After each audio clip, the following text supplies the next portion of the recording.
Glória a Deus.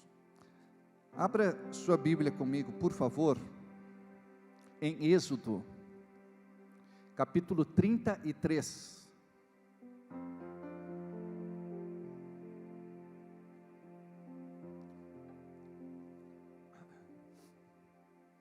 Nós somos uma igreja que prega a semeadura, então nós vivemos a semeadura, nós precisamos praticar também, né? Acredito que os irmãos são bom solo.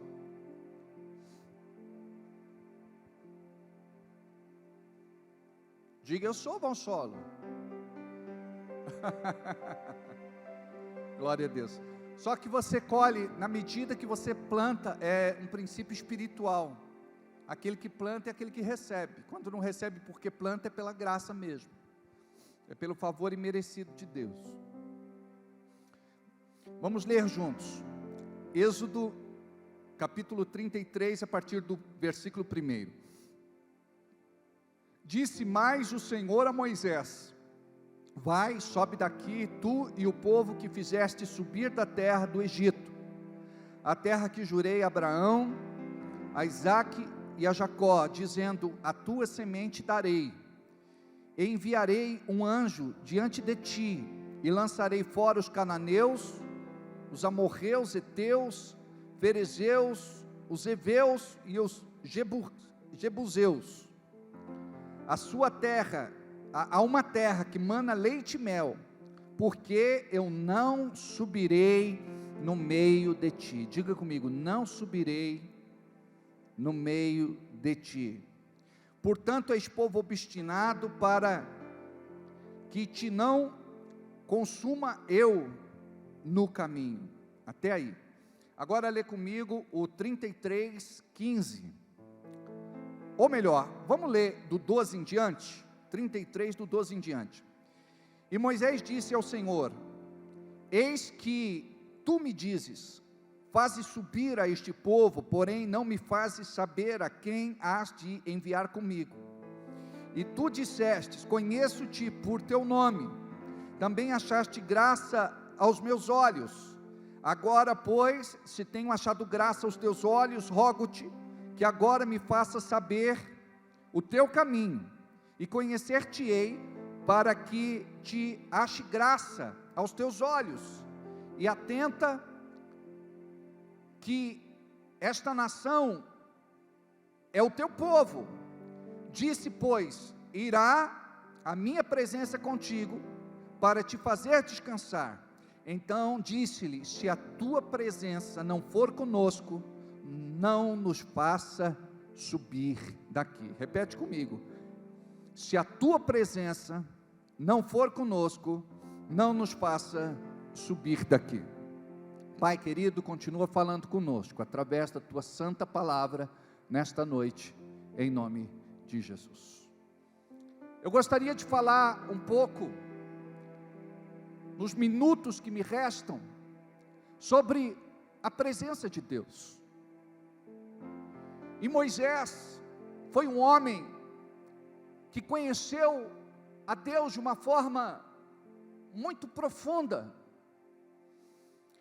Deus se relacionava com ele, cara a cara. Com outros, ele dizia: eu falo através de visão, sonhos e revelações. Mas com meu servo Moisés, eu falo cara a cara. Sabe o que isso quer dizer? Moisés era o cara. Deus tinha um propósito na vida dele. Ele seria o libertador do povo de Deus, dos hebreus que durante 430 anos foram escravos no Egito.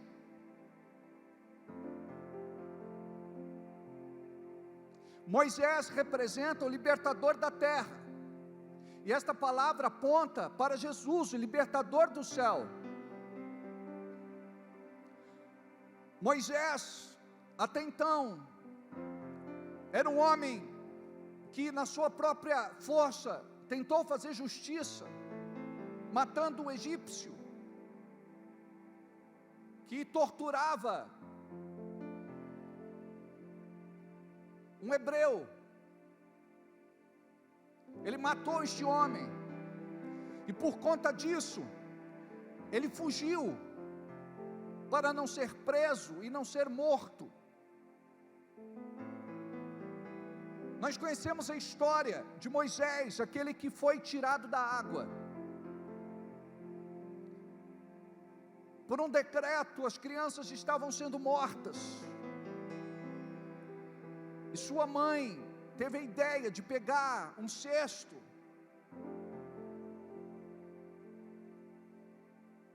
e colocou o neném Moisés no rio Nilo, e as águas levaram esta criança para a filha do faraó. E quem é que cria esta criança? A própria mãe, que foi chamada para ser ama, a babá deste menino. Deus tinha um propósito com ele, e quando Deus tem um propósito com alguém, nada vai poder frustrar os planos do Senhor. Você precisa se colocar debaixo desta condição. Você foi escolhido por Ele. Deus tem um negócio com você. Deus tem um propósito que você precisa descobrir. E nada do que aconteça vai frustrar aquilo que Deus tem como projeto de vida para você, em nome de Jesus. Ele cresceu no palácio, ele estava sendo preparado para uma posição de honra, porque estava crescendo ao lado da filha de Faraó, como se fosse filho da filha de Faraó. Ele teve uma educação rebuscada, ele estava sendo preparado para uma posição de honra. Só que preste atenção, Egito fala do mundo. O mundo muitas vezes quer te promover, mas aquilo que Deus tem para você não é honra. Honra é o que Deus tem para a tua vida. Às vezes quem é do mundo vai olhar para você e vai dizer: eu não vejo honra no que você está fazendo. Você abandonou uma coisa para assumir outra coisa. Você deixou de viver na segurança, e aparentemente está escolhendo algo duvidoso. O mundo não entende o que Deus faz na nossa vida. O que nós precisamos fazer é nos colocar à brecha e dizer: Senhor, fala que o teu servo ouve. É o que Moisés fez. Moisés está dizendo: Senhor, eu fui chamado e o Senhor não me explicou os detalhes do teu plano. Eu preciso de uma direção, eu não sei o que fazer. O Senhor precisa falar diretamente comigo. O Senhor precisa me mostrar a tua vontade. Moisés era tido na Bíblia como o homem mais manso que existiu, e mesmo assim ele matou um egípcio. Imagina que ele cobriu de areia o egípcio, e o sopro de Deus desenterrou o egípcio. O vento desenterrou o egípcio. Preste atenção, não tente enterrar o seu pecado, esconder o seu pecado, porque o sopro de Deus revela o que você está fazendo em oculto. Você precisa resolver o passivo da sua vida. Você precisa se posicionar, se endireitar, porque aquele que é de Deus anda em retidão e justiça. Moisés vai para o deserto, fica 40 anos lá. E é interessante que um dia ele sobe o Monte Horebe, e ele percebe algo que até então nunca tinha visto na sua vida. uma sarça, uma planta, típica daquele lugar, estava pegando fogo. Só que era interessante que o fogo não queimava a planta, a sarça. E não parou por aí, a planta falava. A planta falou com ele: Moisés. A planta conhecia Moisés: tira as sandálias dos pés, porque o lugar onde você pisa é santo.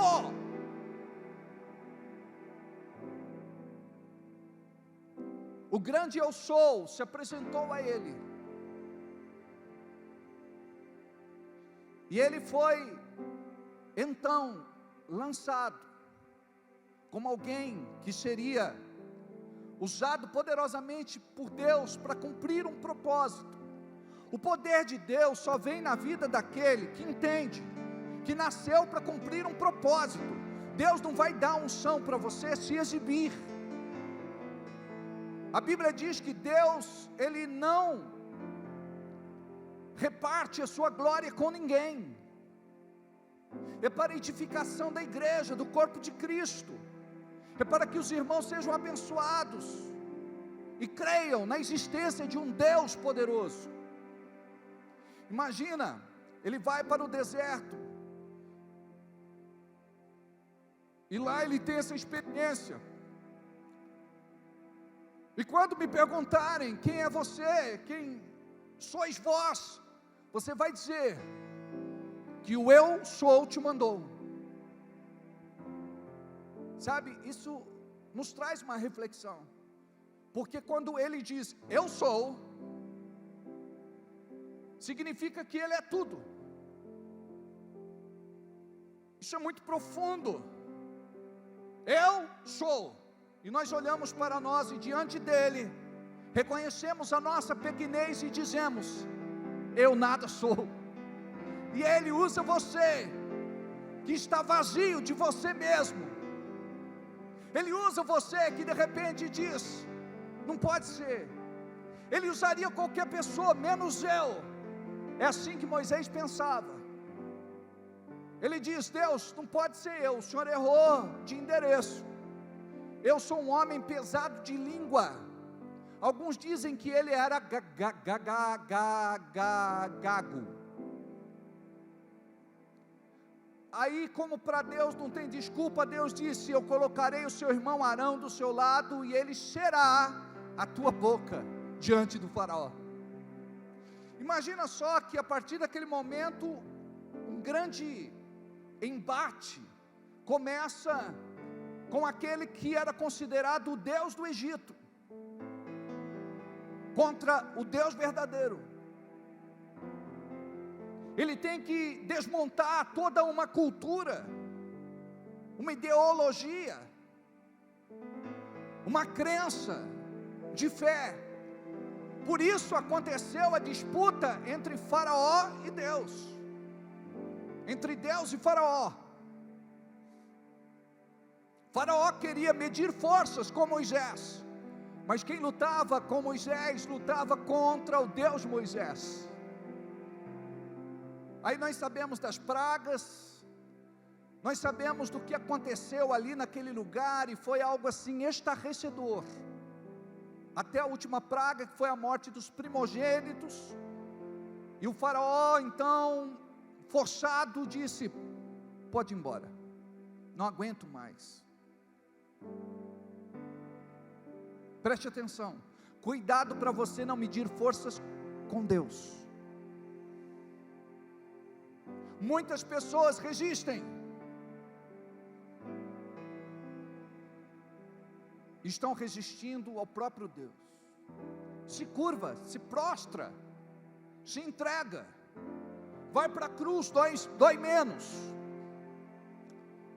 Imagina só, foi algo assim cinematográfico.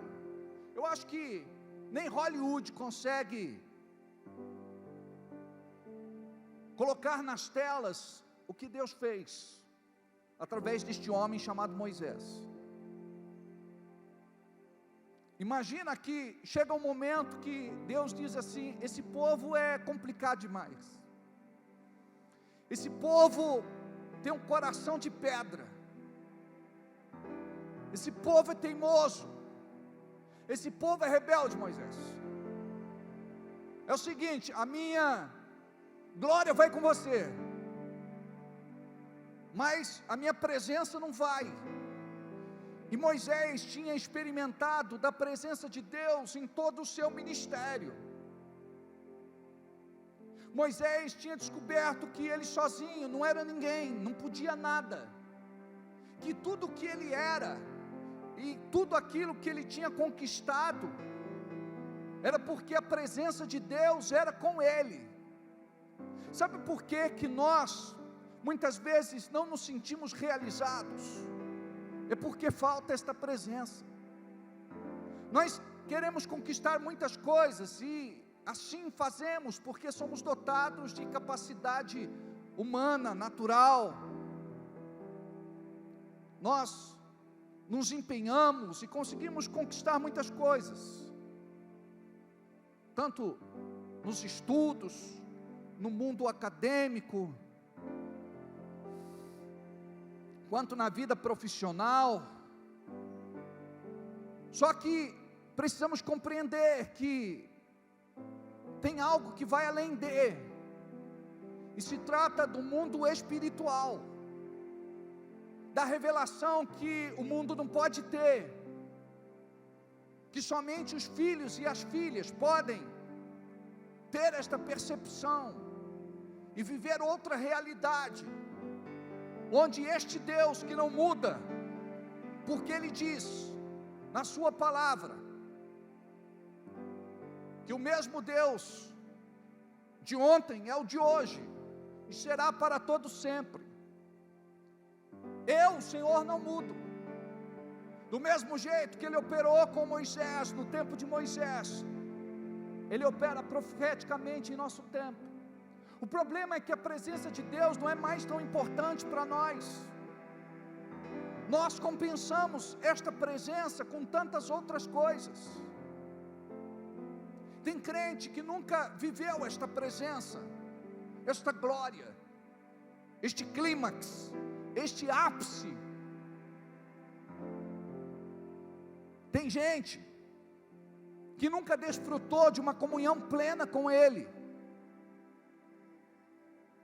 apenas foi frequentador de igreja, e é por isso que hoje está aqui, amanhã está no mundo, dando mau testemunho, porque o que ele teve foi uma mera experiência religiosa. Ele não se relacionou pessoalmente com este Deus, ele não entendeu o que é a sua presença manifesta. Não basta hoje a nuvem baixar sobre nós, hoje nós temos que entrar dentro desta nuvem, ou seja, a nossa comunhão com Ele tem que ser plena, total, absoluta, estreita, íntima, profunda. E esta palavra é para que você entenda que não dá para ser um crente sem presença, sem a presença dEle. Invoque a presença, desde o momento que você acorda até o momento que você vai dormir. Ele cuida de você enquanto você dorme. O seu espírito sempre está atento, ele não se cansa. A carne é fraca,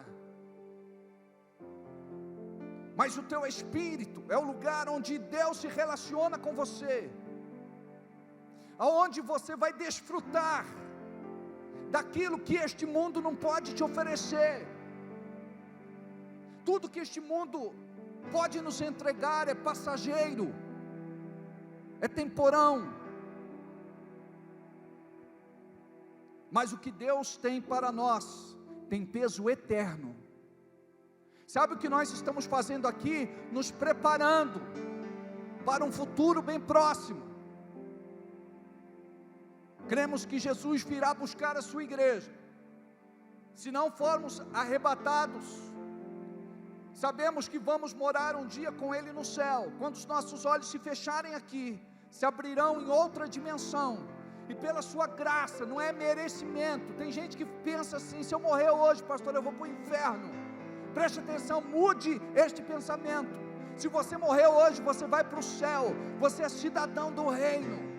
Jesus morreu por você, para perdão dos seus pecados, para que você fosse reconciliado,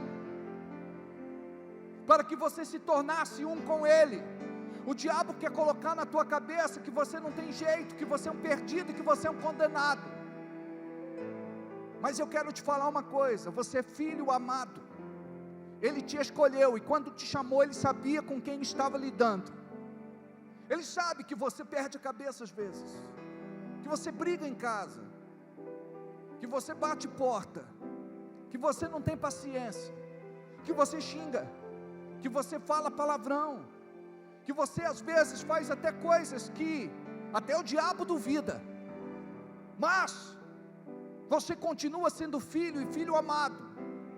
E este amor nos constrange a ponto da gente olhar para a nossa vida e dizer assim: eu quero mudar, eu não quero ter um coração petrificado, eu não quero ser rebelde, teimoso, cabeça dura. Eu quero ter um coração inclinado para ouvir ao Senhor. Eu quero ter intimidade com Ele. Eu não quero ser um alienado no meio da igreja, apenas um religioso. Não, eu quero ir para o céu, mas eu quero levar toda a minha família comigo. Noé conseguiu um grande feito. Ele conseguiu entrar na arca e levar consigo toda a sua família. A família dele foi salva. A tua família tem que entrar na arca também. Você precisa orar pelo teu filho, pela tua filha. Você precisa trabalhar essa questão de amor de Deus, não é de religião. A Bíblia diz que não é por força, não é por violência, mas é pelo Espírito Santo de Deus que convence. Você tem que ministrar para o teu marido. E a Bíblia diz que a mulher ganha um marido de boca fechada, através do seu testemunho. O teu marido vai ser salvo em nome de Jesus, porque existe uma promessa: eu e minha casa servimos ao Senhor. Não entregue os pontos ao diabo. Ah, meu marido não tem jeito, pastor, quer ir para o inferno que vai arrebentando.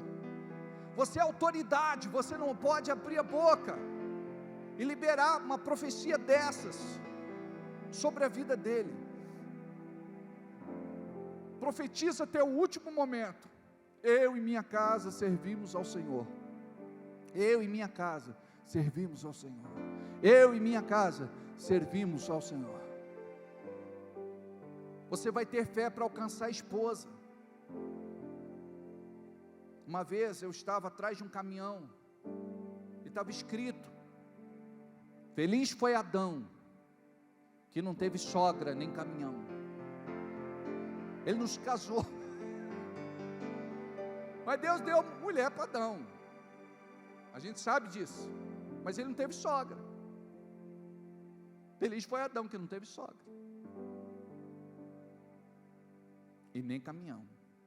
Vai ver que o caminhão dele, Adélio, dava muito problema.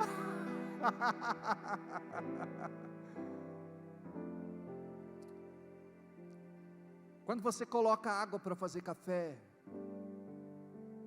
ela está ali no fogo, mas ainda não está quente.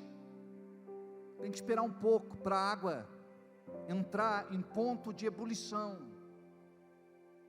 de fervura, para poder fazer o café. Não dá para fazer café com água fria. A nossa vida com Deus é do mesmo jeito. A chama está ali, mas nós precisamos buscar esse tempo, esse ponto de fervura, de ebulição. Então busca, sabe? A Bíblia diz: buscar-me-eis e me achareis, quando me buscares de todo o coração. Não dá para você buscar da boca para fora, do coração para dentro, sabe? Somente aqueles que desfrutam da presença de Deus permanecerão.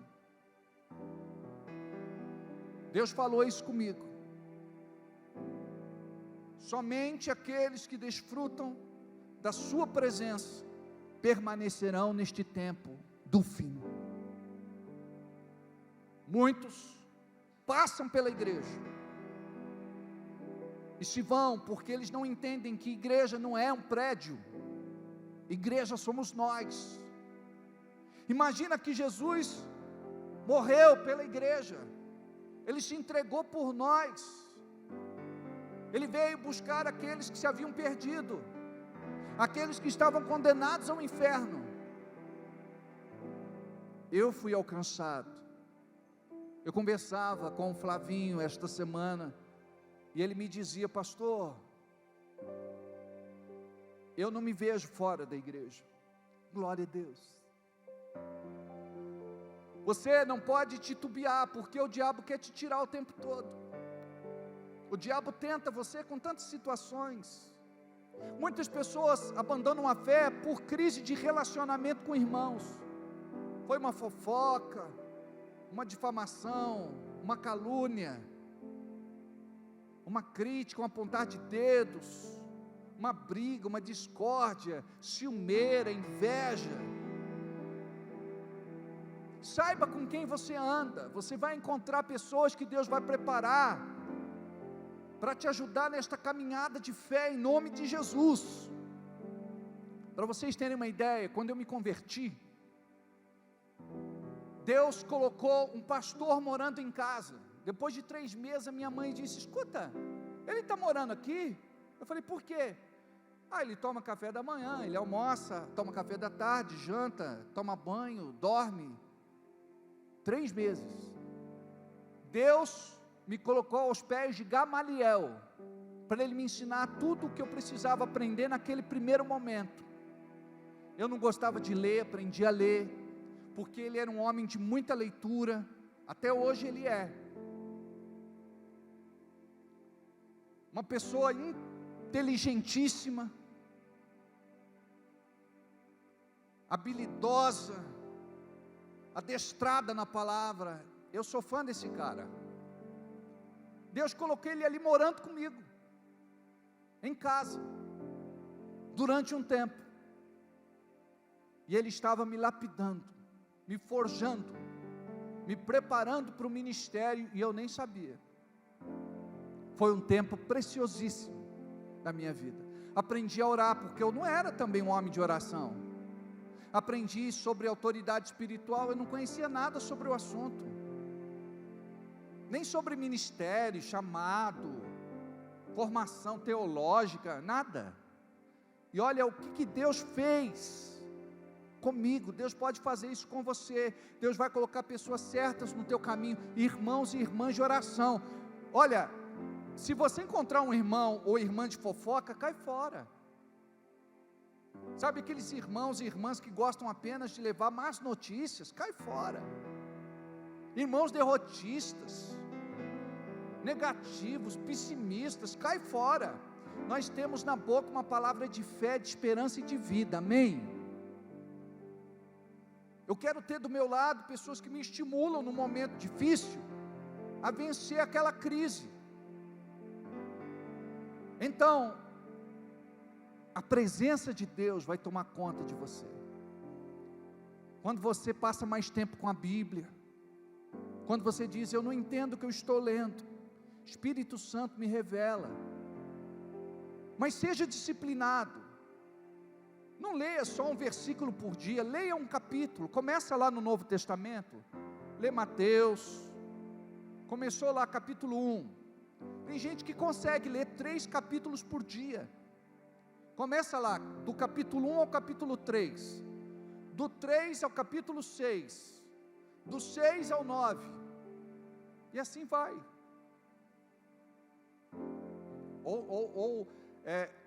Do 1 ao 3, 4, 5, 6, é isso? Eu falei certinho? Falei? Então você faz assim, até ler, por exemplo, todo o livro de Mateus, Marcos, Lucas, João, Atos, Romanos, 1ª, 2ª aos Coríntios. Quando você vê, terminou de ler a Bíblia, ou pelo menos o Novo Testamento. Kenneth Hagin fez a primeira pregação depois de ler o Novo Testamento, no mínimo 100 vezes, Ele estava aleijado em cima de uma cama e Deus curou ele desta paralisia. Queridos, quando a presença de Deus se manifesta na tua vida, você não vai viver o medo, a dúvida, a insegurança. Você vai contemplar a beleza da sua santidade, a sua glória. Você vai desfrutar de momentos riquíssimos da sua misericórdia, da sua bondade, do seu tão grande amor. É isso que nós precisamos fazer a partir de hoje. Entender o quanto é importante a presença de Deus para a nossa vida. Quando Deus disse: eu não vou com você, Moisés, Moisés disse: se o Senhor não for, não me faça ir. Se você não for, se o Senhor não for, não me faça ir. Preste atenção. Quando nós vamos na nossa própria força, vem o fracasso, a frustração, a decepção, a derrota, a vergonha.